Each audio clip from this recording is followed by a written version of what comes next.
Renungan Tetes Embun.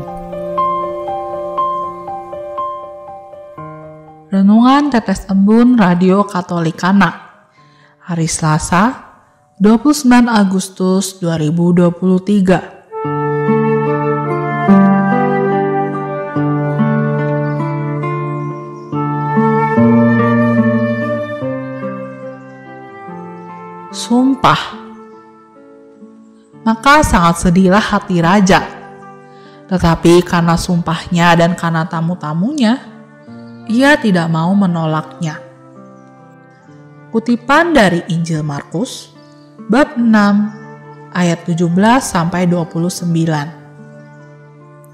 Sobat Katolikana, Injil hari ini bertepatan dengan peringatan wafatnya Santo Yohanes Pembaptis. Kita diingatkan kembali kepada sumpah yang membawa kematian bagi orang lain. Yohanes Pembaptis adalah seseorang yang disebut suara-suara di padang gurun, yang mempersiapkan jalan kedatangan Tuhan. Ia adalah seorang yang berani menyuarakan kebenaran untuk membawa kembali bangsa Yahudi pada pertobatan dan kembali melayani Allah dengan cara yang benar. Yohanes Pembaptis wafat dengan cara yang mengerikan di tangan seorang raja. Di bawah sumpah raja itu sendiri, atas perintah seorang wanita.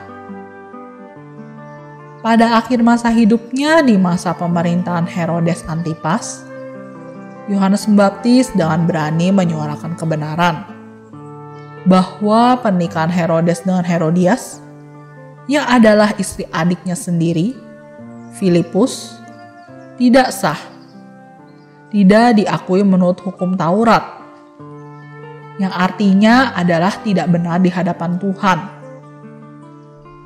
Herodes kemudian memenjarakan Yohanes Pembaptis, dan selanjutnya atas saran istrinya, melalui anaknya Herodes menghukum Yohanes Pembaptis dengan cara memenggal kepalanya. Meskipun Herodes melakukannya dengan berat hati, karena ia sebenarnya suka juga mendengarkan Yohanes Pembaptis, ia tetap memenggal kepala Yohanes Pembaptis, karena dia telah bersumpah di hadapan tamu-tamunya akan memberikan apapun permintaan anak perempuan Herodias itu. Herodes takut akan kehilangan muka karena melanggar sumpahnya. Sobat Katolikana, apa yang terjadi 2000 tahun yang lalu terhadap Yohanes Pembaptis terkadang terjadi juga dalam kehidupan kita. Ketika kita menjadi Herodes modern yang dengan mudah memenggal kebenaran hanya demi sumpah yang telah kita ucapkan, hanya demi janji, hanya demi gengsi, hanya karena takut kehilangan muka.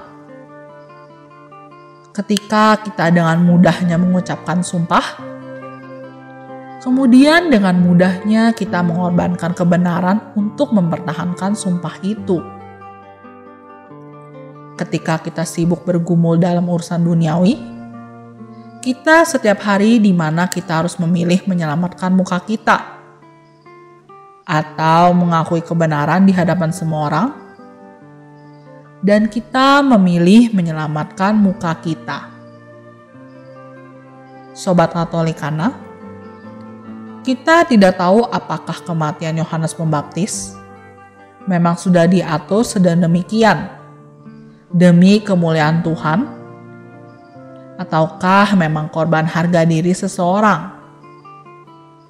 Tapi satu hal yang dapat kita renungkan dari peristiwa kematian Yohanes Pembaptis adalah bahwa ia adalah pembela kebenaran sampai akhir hayatnya.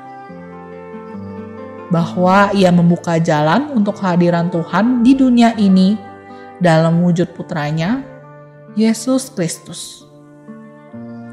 Adalah sebuah tugas yang telah berhasil ia emban dengan luar biasa sukses. Semoga kita pun dimampukan untuk mengikut teladannya, mengambil bagian di dunia ini sesuai yang telah ditugaskan Allah padanya. Dan semoga kita dijauhkan dari tindakan memenggal demi menyelamatkan muka dan atau diri sendiri dalam hidup kita. Marilah berdoa. Dalam nama Bapa, Putra, dan Roh Kudus. Amin. Ya Tuhan, kami mohon agar kami mampu menjadi saksi dan pewarta-Mu yang setia seperti Yohanes Pembaptis. Curahkan rahmat-Mu di dalam hidup kami. Utuslah Roh-Mu ya Tuhan agar kami semakin Kau perbarui. Kau kuatkan mengemban tugas-Mu dalam pengembaraan kami di dunia ini. Arahkanlah kami untuk selalu mengutamakan kebenaran, sekalipun harus mengakibatkan kami kehilangan muka di hadapan orang lain. Doa ini kami mohon demi Yesus Kristus Putra-Mu, Tuhan dan pengantara kami. Dalam nama Bapa dan Putra dan Roh Kudus. Amin.